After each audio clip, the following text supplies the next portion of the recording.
देख रहे मुनाफे की तैयारी और आज बाजार की शुरुआत तेजी के साथ ही होगी। ये देखिए एसजीएक्स निफ्टी ने पूरी तरह से इशारा कर दिया है 300 अंकों से ज्यादा की बढ़त पर हम खुलेंगे और पूरा जोश मिल रहा है। जो एग्जिट पोल के आंकड़े कल देर शाम सीएनबीसी आवाज और नेटवर्क 18 ने सामने रखे, उसमें सरकार बनेगी एक बार फिर बीजेपी की बहुमत इनको स्पष्ट मिलने वाला है, यही साफ निकल कर आया और उसी का जोश एसजीएक्स निफ्टी में इस समय रिफ्लेक्ट हो रहा है। लेकिन स्टॉक्स भी रेडार पर रहेंगे। देखिए अपॉर्चुनिटीज ढेर सारी होंगी, इंडेक्स का ट्रेड तो है ही, लेकिन वो कौन से शेयर हैं जहां पर आज खबरों का भी असर देखने को मिलेगा, इस पर एक राय ले लेते हैं। नीरज हमारे साथ जुड़ गए हैं। कुछ और एफआईआई ब्रोकरेजेस जो स्टॉक्स पर फोकस करिए वो वरुण बताएंगे। नीरज आप बताइए शेयर। जी हाँ, बहुत सारे स्टॉक्स हैं जैसे कि ये बैंक जो तमाम इस इलेक्शन की वजह से एग्जिट की वजह से चलेंगे, लेकिन उसके अलावा कुछ स्टॉक जो वीकेंड के दौरान नतीजों पे आए हैं उनको भूलना नहीं चाहिए। बहुत अच्छे रिजल्ट्स दिए। जैसे शोभा ने, आप नज़र डालिए उस पर, मुनाफा इनका 73% बढ़ा है और रेवेन्यू में करीब 82% की ग्रोथ देखने को मिली है। हमेशा इनके रिजल्ट से पहले सेल्स नंबर आते हैं, उससे मोटा मोटी अंदाज़ा लग जाता है कि रिजल्ट्स कैसे होंगे। तो शोभा ने बिल्कुल वैसे ही नंबर पेश किए, नंबर काफ़ी बेहतर हैं और आगे जाते हुए जिस तरह से रेट कट की बातें हो रही उसका भी फ़ायदा होगा। इंजीनियर्स इंडिया लिमिटेड में नज़र रखिए, ऑयल PSU है, इसने बहुत दिनों बाद ठीक ठाक नंबर पेश किए। मुनाफा इनका करीब 37-38% बढ़ के 95 करोड़ में आया है और रेवेन्यू में 20% की उछाल के साथ ये 612 करोड़ पहुंच गया है और मार्जिन में भी इनके सिग्निफिकेंट इंप्रूवमेंट है जो 68.9 से बढ़ के 95% तक आया है। PI इंडस्ट्रीज एक एग्रोकेमिकल कंपनी, इस पर नज़र रखिए, मुनाफा इनका 18% बढ़ के 124 करोड़ है और रेवेन्यू में भी 28-29% की ग्रोथ है। मार्जिन हालांकि बिल्कुल फ्लैट है, 21% के आसपास। दो फार्मा कंपनियां एक साथ देखिए। एल्केम में इनकी जो बड्डी यूनिट है उसको US FDA ने 4 आपत्तियां जारी करी हैं, तो ये इम्पैक्ट रह सकता है। लेकिन सिप्ला को जो है इनके जो इंस्पेक्शन हुए थे इंदौर फैसिलिटी में उसको 0 ऑब्जर्वेशन मिले, तो एक के लिए अच्छी खबर है, एक के लिए बुरी खबर है। गोकुलदास एक्सपोर्ट जो टेक्सटाइल एक्सपोर्टर है, इन्होंने मुनाफा बहुत बढ़िया दिखाया, 4.5 करोड़ के सामने 13 करोड़ 30 लाख आया है साल दर साल और रेवेन्यू में आप देखेंगे तो वहाँ पे भी करीब 12% की ग्रोथ है और 326 करोड़ आए। तो ये कुछ ऐसे स्टॉक्स है जो वीकेंड के दौरान नतीजे लेकर आए थे, इन पे भी नजर रहनी चाहिए। ऑलराइट, तो इन तमाम शेयरों पर रखिए नजर। वरुण भी हमारे साथ जुड़ चुके हैं और वरुण से जानते हैं कि ब्रोकरेज हाउसेस के रडार पर कौन से शेयर हैं। वरुण बताइए। देखिए, 2 स्टॉक्स है ब्रोकरेज हाउसेस के रडार पर, एक बजाज ऑटो, दूसरा डॉक्टर रेड्डी। सबसे पहले बजाज ऑटो की बात करता हूँ तो CLSA ने बिकवाली की सलाह दी है लेकिन प्राइस टारगेट बढ़ा दिया है, 2225 से बढ़ा के 2275 का किया है। इनका कहना है कि 2 व्हीलर इंडस्ट्री में डिमांड स्लो डाउन है और वो आगे स्लो डाउन जो है वो जारी रहेगी और इस कंपनी ने मार्केट शेयर गेन किया है लेकिन at the cost of margin, यानी कि अपने मार्जिन को गिरा के मार्केट शेयर गेन किया है। ये थोड़ी चिंता की बात है, लेकिन क्योंकि इनके प्राइस टारगेट काफ़ी कम है, वैल्यूएशन ठीक ठाक है, इसके लिए प्राइस टारगेट बढ़ा दिए गए हैं। वहीं नोमुरा यहाँ मेंटेन कर रहा है न्यूट्रल का कॉल और 3040 के प्राइस टारगेट इन्होंने दिए हैं। इनका कहना है कि Q4 के जो नतीजे थे वो एस्टिमेट्स के मुताबिक थे, यानी कि अनुमान के मुताबिक थे। आगे एक्सपोर्ट्स की जो ग्रोथ है वो हाई बेस के चलते थोड़ी धीमी हो जाएगी, लेकिन ये कंपनी काफ़ी एग्रेसिव है मार्केट शेयर गेन करने में और वो जो एग्रेसिवनेस है वो आगे भी जारी रहेगी और इसके मार्केट शेयर जो है वो आगे भी बढ़ते हुए नजर आएगा, ये नोमुरा का कहना है। अब डॉक्टर रेड्डीज पे आते हैं तो CLSA खरीदारी की सलाह दे रहा है, प्राइस टारगेट बढ़ाए गए हैं, 3200 से बढ़ा के 3330 का किया है। इनका कहना है कि अगर वन ऑफ्स को आप एडजस्ट कर दे तो कंपनी के नतीजे जो है अनुमान के मुताबिक है और आगे काफ़ी सारे नए प्रोडक्ट्स ये लॉन्च करने वाले हैं, करीब US में ही 30 से ज़्यादा प्रोडक्ट लॉन्च करने वाले हैं, उसका एक बहुत बड़ा फायदा इस कंपनी को मिल सकता है। इसके लिए प्राइस टारगेट बढ़ाए गए हैं।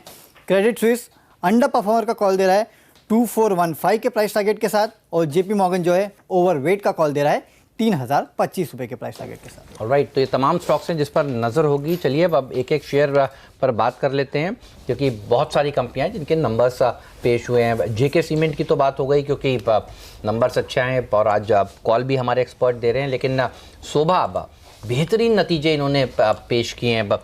कैसे लगे आपको नंबर्स?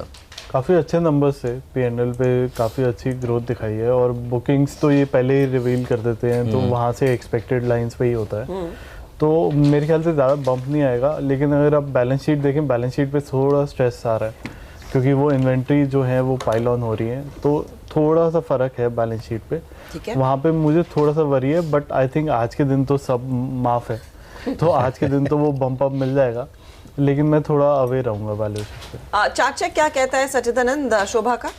देखिए, मुझे लग रहा है कि एक एक काफ़ी बेहतरीन स्विंग के लिए स्टॉक रेडी है। इनफैक्ट जिस तरीके से एक बेस बना था 430 के आसपास, वही रिविजिट हुआ है और वहीं से एक रिबाउंड हुआ है। जिस तरीके से रिलेटिव स्ट्रेंथ इंडिकेटर प्लेस्ड है, मुझे लग रहा है वापस एक रिबाउंड हो सकता है, 490 500 के लेवल आ सकते हैं एंड 430 का यहाँ पर डेफिनेटली स्टॉप लॉस रखना चाहिए, यही बेस है। एंड ऊपर की रेंज जैसे ही 490 के ऊपर सस्टेन होना चालू कर देता है, मुझे लग रहा है ऊपर 510 520 तक भी जगह है। तो मुझे लग रहा है थोड़ा सा ब्रॉड बेस ऑस्किलेशन रेंज में है और ऑस्किलेशन रेंज के बेस पे है, तो मुझे लग रहा है यहाँ से उछाली होना चाहिए। तो पहला टारगेट 495, फिर 510 की तरफ ये स्टॉक बढ़ेगा, इसमें तेजी आपने करनी है। अच्छा, इंजीनियर्स इंडिया, और यहाँ पर क्या दमदार प्रदर्शन देखने को मिला है। मैं बिट्टा परफॉर्मेंस देख रही थी, 57 करोड़ से बढ़कर 93 करोड़ कंपनी ने पोस्ट किया है। प्रॉफिट में 37% का उछाल, 95 करोड़ का प्रॉफिट, रेवेन्यू में ग्रोथ ठीक ठाक और मार्जिन भी 95% के आसपास। ये जो आंकड़े हैं, ये आपको लग रहा है आगे कंपनी सस्टेन कर पाएगी, क्योंकि बहुत ही बढ़िया प्रदर्शन देखने को मिला है। हर्षिता, ये हमारे स्टॉक पे प्रेफर्ड है, क्योंकि अगर आप इसमें देखें तो आगे जाके BS6 के जो नॉर्म्स आने हैं उसके लिए BPCL, HPCL, IOC, even Reliance to some extent काफ़ी केपेक्स कर रही है इस साल में। और इंजीनियर्स इंडिया कंसल्टेंसी में काफ़ी हाई रैंक्ड है, तो इनको काफ़ी ऑर्डर बुक मिली है वहाँ से और वो अब रेवेन्यू में ट्रांसफ़र हो रही है। तो मेरे ख्याल से अगले 2-3 क्वार्टर ये सस्टेन कर सकते हैं इसको। और ये कैश रिच कंपनी है और यहाँ पे वैल्यूएशंस देखें तो वैल्यूएशंस ऑलमोस्ट हिस्टोरिकल लोज पे है। तो मुझे लगता है यहाँ पे काफ़ी बम्प अप आ सकता है। और ऑयल एंड गैस, जब तक क्रूड के प्राइसेस ऊपर रहते हैं, ये कंपनी काफ़ी अच्छा प्रदर्शन करती है रिजल्ट्स के टाइम। राजेश, क्योंकि ये तेजी का खिलाड़ी है, आज फंडामेंटल्स कह रहे हैं, आपके लेवल्स क्या होंगे और ऑप्शंस में भी अगर आपको लग रहा है और एक्शन देखने को मिलेगा तो बताइएगा। पहले EIL पर टेक चेक। देखिए, टेक्निकली अगर आप यहाँ पे लेवल्स देखें तो हर्षदा जी, मुझे लगता है कि जो शॉर्ट कवरिंग रैली आज ट्रिगर होगी करीबन 110 के ऊपर ट्रिगर होगी। टेक्निकली इसका जो टारगेट बनेगा करीबन 116 का होगा। बेस्ट केस सिनारियो में 122 124 जो इसका रिसेंट हाई था वो एक बार के लिए टेस्ट करो होगा। मे बी 122 124 हम कल तक परसों तक के लिए रख सकते हैं, लेकिन आज के लिए 116 टारगेट होना चाहिए। रही बात ऑप्शंस की, तो देखिए डेटा के हिसाब से मुझे लगता है यहाँ पे 100 के आसपास जो पुट राइटर खड़ा है वो अभी भी खड़ा रहेगा। इनफैक्ट वो अभी 110 पे शिफ्ट होगा। रही बात कॉल राइटिंग कहाँ पे, तो सबसे ज़्यादा कॉल राइटिंग 120 के स्ट्राइक पे हो रही है और जिसका कल का जो क्लोज था वो करीबन 1.35 के आसपास है ना, ₹1.5 पकड़ के चलिए।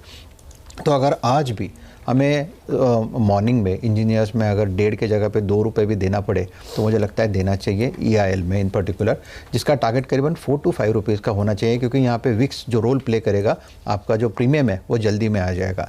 सो 2 के ऊपर बाय करें, कम से कम 4 to 5 का टारगेट है, ₹1 का छोटा स्टॉप लॉस होगा। ठीक बात है, तो इस पर रखिएगा नज़र। देखिए, बार बार हम अर्निंग सीजन की बात भी कर रहे हैं और एग्जिट पोल्स की बात भी कर रहे हैं। कुछ देर पहले अजय श्रीवास्तव साहब से हमने विस्तार से चर्चा करी और एक और अजय साहब हमारे साथ जुड़ चुके हैं, अजय बग्गा जी, जाने माने दिग्गज मार्केट एक्सपर्ट। बग्गा साहब, स्वागत है आपका CNBC आवाज़ पर।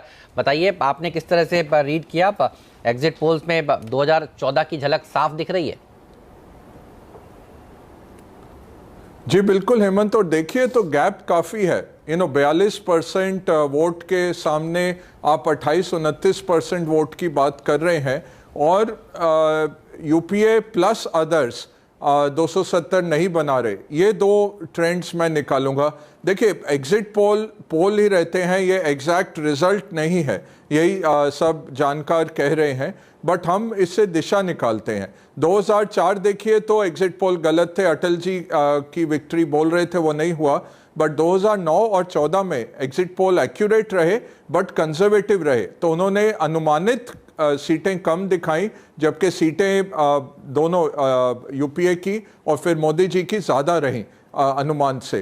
तो इस बारी जो हमें लगता है अभी तो थोड़ा कॉशन का समय रहेगा। आज गैप अप होगा मार्केट, फिर हमें लगता है वहाँ से साइडवेज रहेगा। बट 23 तारीख को लग रहा है कि NDA 2 बनती है या NDA 3 बोलिए, मोदी 2। दूसरा है कि ये गैप को मेकअप करना बहुत मुश्किल है, तो जितना भी एरर हो वहाँ पे 14% का एरर 42% में होना, यानी मतलब 33% का एरर रेट नहीं होता है, 95% एक्यूरेसी रहती है जो सैम्पलिंग साइज रहता है उससे। तो आपको 33% का एरर रेट हमें नहीं दिखता है। तो लगभग तय लग रहा है कि ये सरकार इसी रंग की सरकार बनेगी और वो political continuity, political stability, policy stability और स्ट्रक्चरल रिफॉर्म्स का जो रुझान रहेगा वो मार्केट वेलकम कर रहे हैं।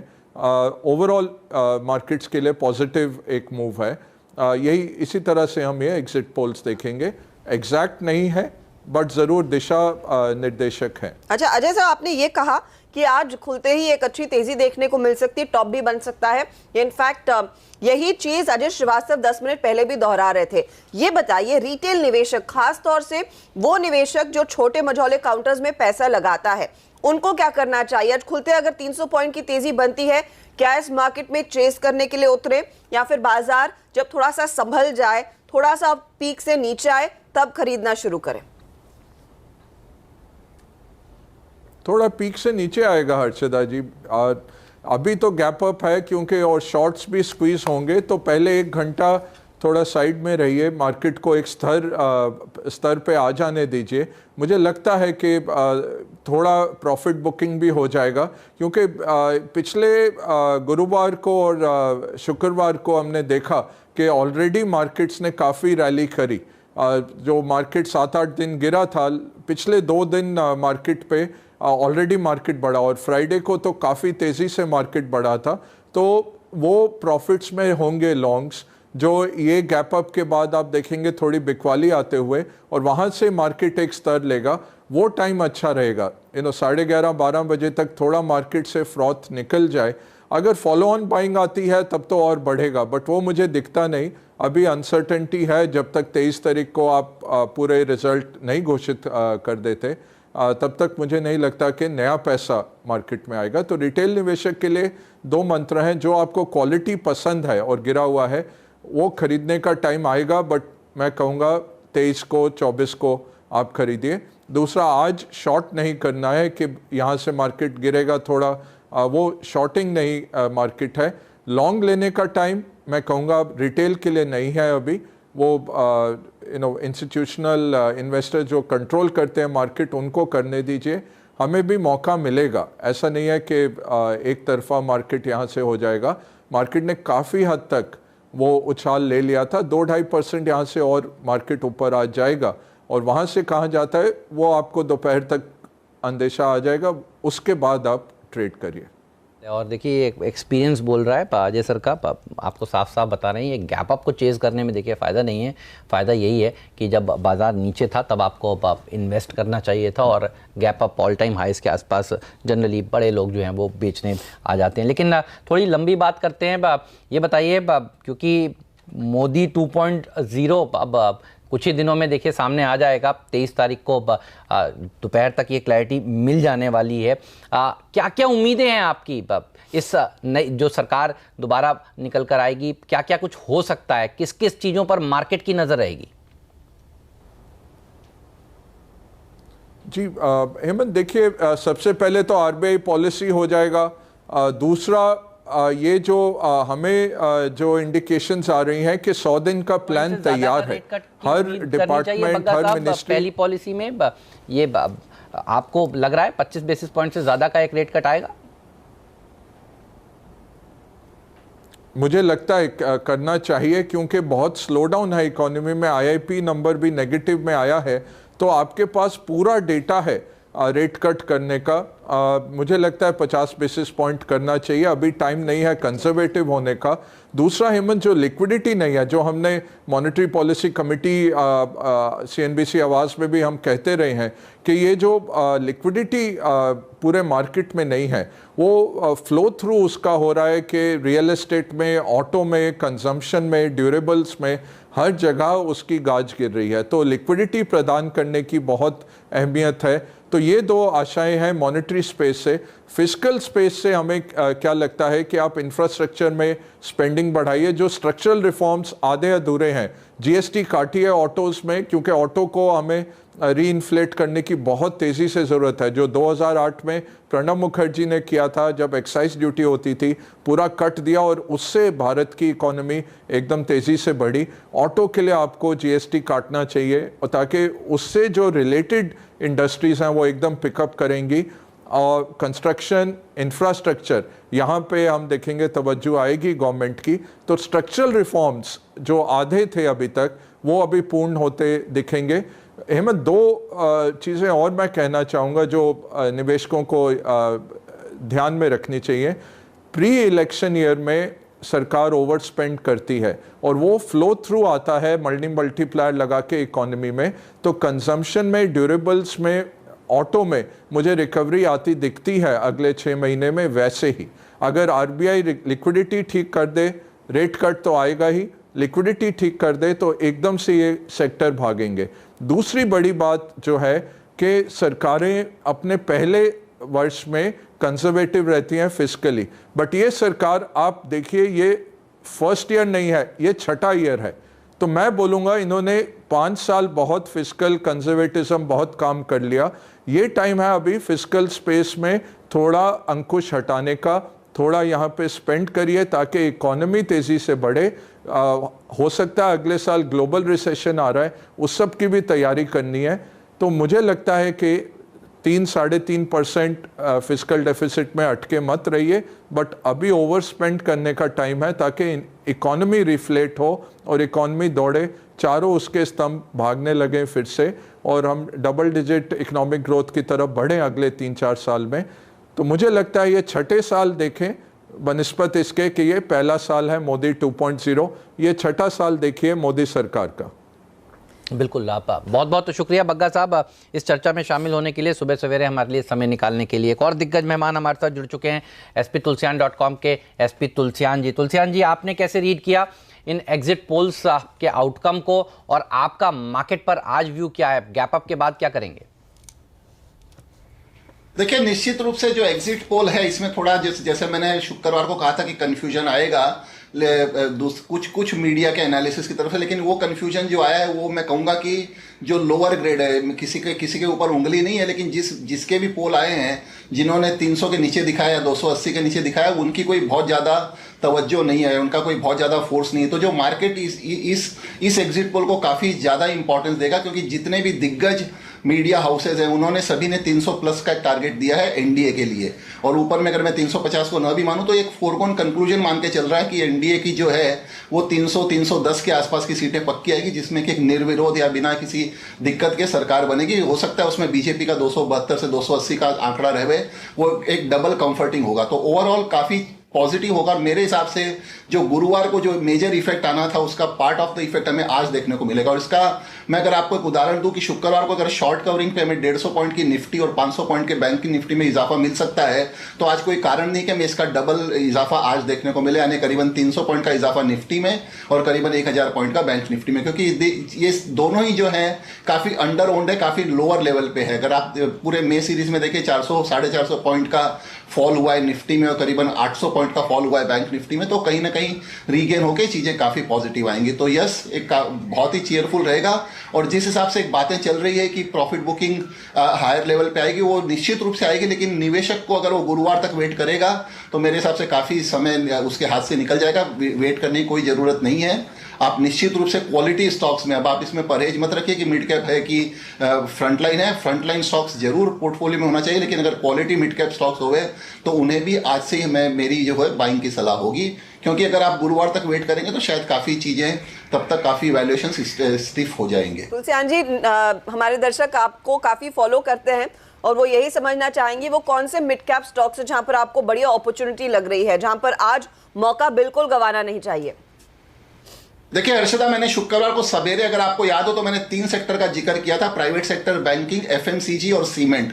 और अगर आप शुक्रवार के आंकड़े देखो तो ये तीनों का ही योगदान रहा था। जैसे मैंने बताया, बैंक निफ्टी 500 पॉइंट के ऊपर का इजाफा दिखाया था, उसमें प्राइवेट सेक्टर बैंकों का रोल रहा था। एफएमसीजी में मैंने जैसे बताया था, आईटीसी और हिंदुस्तान यूनिलीवर दोनों ने, क्योंकि शुक्रवार को एफएमसीजी इंडेक्स करीबन 700-750 पॉइंट ऊपर थी, और तीसरा सीमेंट। तो मेरा ये तीनों स्टॉक तो रहेगा ही रहेगा, लेकिन जो चौथा सबसे बड़ा जो अंडर ओन्ड स्टॉक है, क्योंकि ऐसे में सबसे निहायत जरूरी है कि आप ऐसे स्टॉक्स ढूंढे जिनकी पिटाई अच्छी हो चुकी है लेकिन उनमें बाउंस बैक बहुत जल्दी हो सकता है। तो उसमें 2 सेक्टर, ये 3 सेक्टर तो मैं निश्चित रूप से मेरी बाइंग रडार पे रखूंगा, प्राइवेट सेक्टर बैंकिंग, एफएमसीजी और तीसरा सीमेंट। लेकिन उसके अलावा जो 2 सेक्टर है वो है ऑटोमोबाइल और एनबीएफसी, और एनबीएफसी में आप एचएफसी को भी इंक्लूड कर सकते हैं, हाउसिंग फाइनेंस कंपनी, क्योंकि जिस हिसाब से इसमें इनमें जो एक इंप्रूवमेंट आएगी, फिर चाहे वो आरबीआई की रेट कट हो, फिर चाहे लिक्विडिटी का इन्फ्यूजन हो, फिर चाहे रिस्क अवर्शन चला जाएगा, रिस्क टेकिंग वापस से आएगा बाजार में,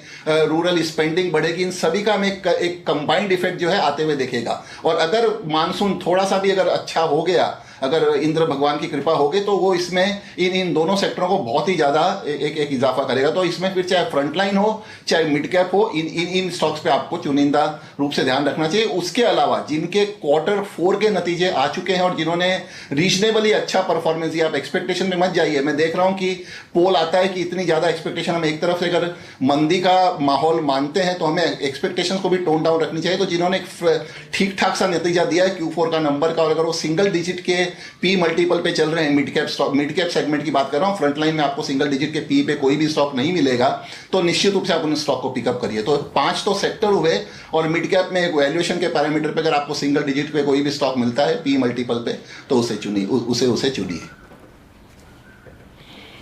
शुक्रिया तुलसियान जी हमारे लिए समय निकालने के लिए, और बहुत ही बढ़िया आइडियाज तुलसियान जी ने दिए हैं। देखिए 3 सेक्टर्स उन्होंने आपको फ्राइडे के सत्र में ही बताए थे कि आप निजी बैंकों में पैसे लगाइए, सीमेंट में पैसे लगाइए, एफएमसीजी में पैसे लगाइए, लेकिन आज फोकस रहेगा एनबीएफसीज में, और खासकर हाउसिंग फाइनेंस कंपनियों पर भी अगर आप ध्यान देंगे तो वहां पर भी हमने देखा है काफी पिटाई हो चुकी है, वैल्यूएशंस थोड़े से निचले लेवल्स पर दिखाई दे रहे हैं, तो वहां पर भी भरपूर मौके आपको मिलेंगे और यहां पर काफी ट्रैक्शन देखा जाएगा। इस पर भी आप ध्यान जरूर दीजिएगा। तो काफी इंटरेस्टिंग आइडियाज सामने निकल कर आएंगे। लेकिन ऊपरी स्तरों से थोड़ा सा देखिए एसजीएक्स निफ्टी जो अभी 300 पॉइंट से ज्यादा का उछाल दिखा रहा था, तो थोड़े से रियलिस्टिक लेवल्स अब आपके सामने नजर आ रहे हैं। 260 पॉइंट की बढ़त के साथ हम खुलेंगे। अभी 11,730 के आसपास देखिए एसजीएक्स निफ्टी दिखा रहा था, अब 11,700 से ये नीचे फिसलता हुआ नजर आ रहा है। एशियाई बाजारों पर भी रखिए नजर। एशियाई बाजार देखिए आज थोड़े से नरमी के साथ इस समय कामकाज कर रहे हैं। हांगकांग का मार्केट एक बार डायरेक्टर साहब दिखाइए, ये देखिए करीब 125 पॉइंट नीचे। हालांकि एग्जिट पोल के इतने दमदार नतीजों पे हम गैप तो खुलेंगे, लेकिन आप देखिए एशियाई बाज़ारों से थोड़ा सा नरमी भरा संकेत हमारे हाथ आज लग रहा है। और डाउ में फ्यूचर्स में वापस देखिए अब एक अच्छी रिकवरी देखने को मिल रही है। सुबह मैं देख रहा था डाउ फ्यूचर्स थोड़ा सा दबाव के साथ कामकाज कर रहे थे। तो ये तो हो गया ग्लोबल मार्केट का चेक, लेकिन नंबर्स पर वापस फोकस करते हैं।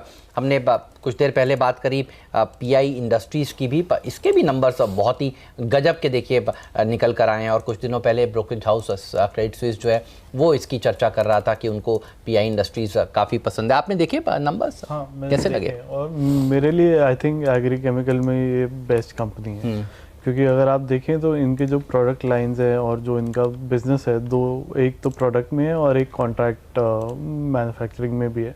तो कॉन्ट्रैक्ट मैन्युफैक्चरिंग की जो ऑर्डर बुक है वो इनके लिए बेहतर होती जा रही है, और वहाँ पे मुझे लगता है कि इनकी अपसाइड काफ़ी अब ओपन होती है, क्योंकि जो रेवेन्यूज़ हैं और ऑर्डर बुक है वो कन्वर्जन में आ रही है। तो मुझे लगता है ग्लोबली भी कहीं ना कहीं ये काफ़ी मार्केट शेयर गेन कर रहे हैं, और अगले मे बी 6 to 9 मंथ्स में ये 1200 का स्टॉक दिख सकता है मुझे। 1200 तक के लेवल्स। राजेश आज के लिए लेवल क्या रहेगा? 1070 पर तो आ ही गया है। देखिए हर्षदा, परसों के दिन इसमें थोड़ी सेलिंग आई थी, तो आज के लिए सबसे इम्पोर्टेंट लेवल होगा 1120 का। तो ये 1120 के ऊपर अगर ये चलता है या सस्टेन होता है तो मुझे लगता है इन दैट केस ये जो 1200-1250 के टारगेट है वो अनफोल्ड होंगे। तो आज के लिए 1120 इंपॉर्टेंट होगा। स्टॉप लॉस जो होगा वो करीबन 1050 के आसपास मेंटेन करना चाहिए। ऑलराइट, आप रखिएगा नज़र इस पर। आप देखिए ल्यूमैक्स ऑटो के नंबर्स अच्छा है। वीआरएल लॉजिस्टिक्स ने सरप्राइज किया, 70% देखिए मुनाफा अब इनका भरा। एक बार दिखाएगा डायरेक्टर साहब ल्यूमैक्स ऑटो।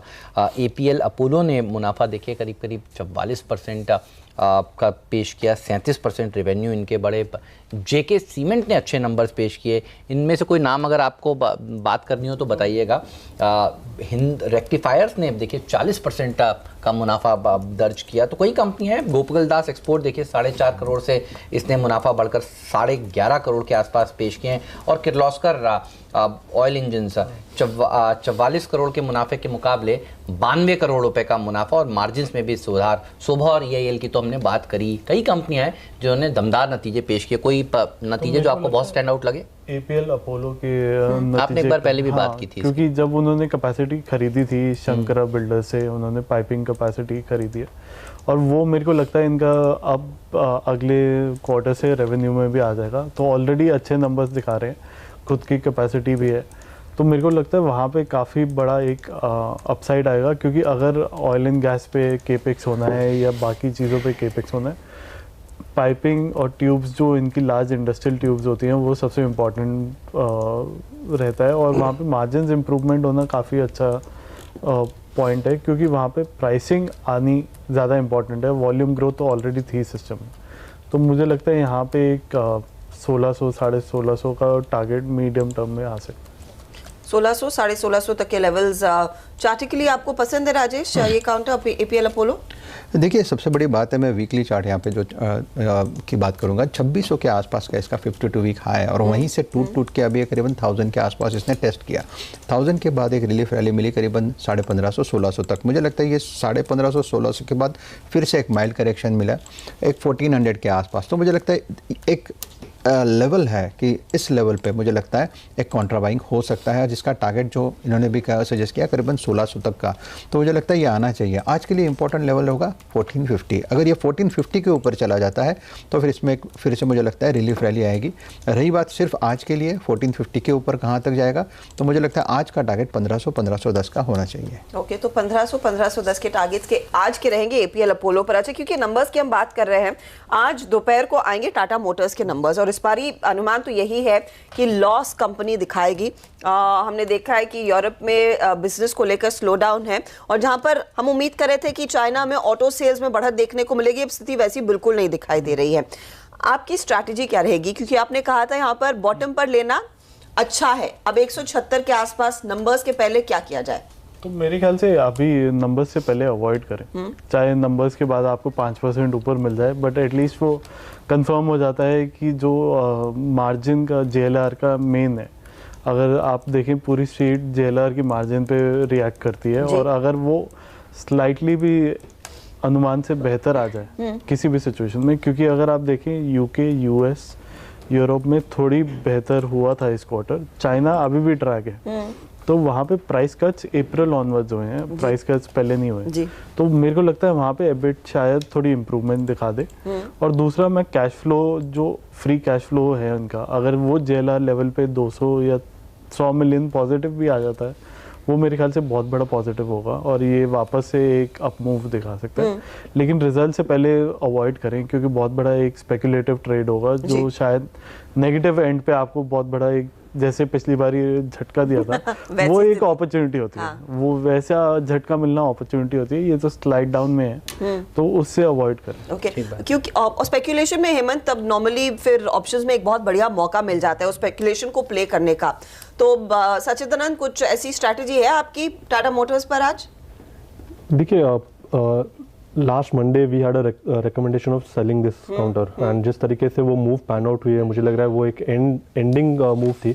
एंड जिस तरीके से पिछले 2 दिनों में कंसोलिडेशन आया है, मुझे लग रहा है 188 एक निर्णायक लेवल होगा। अगर इसके ऊपर स्विंग बन जाता है तो काफ़ी अच्छी सस्टेनेबल मूव आ सकती है।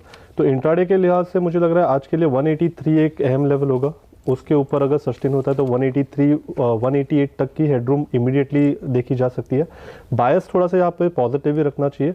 एंड नीचे जो स्विंग बना था अराउंड 167 के आसपास, तो मुझे लग रहा है 170 एक अच्छा बेस बन गया है काउंटर के लिए। तो यहाँ पर इमीडिएटली ऑप्शन थ्रू नहीं, बट मुझे लग रहा है थोड़ा फ्यूचर्स में ही अगर हम पोजीशन लेंगे तो बेटर होगा।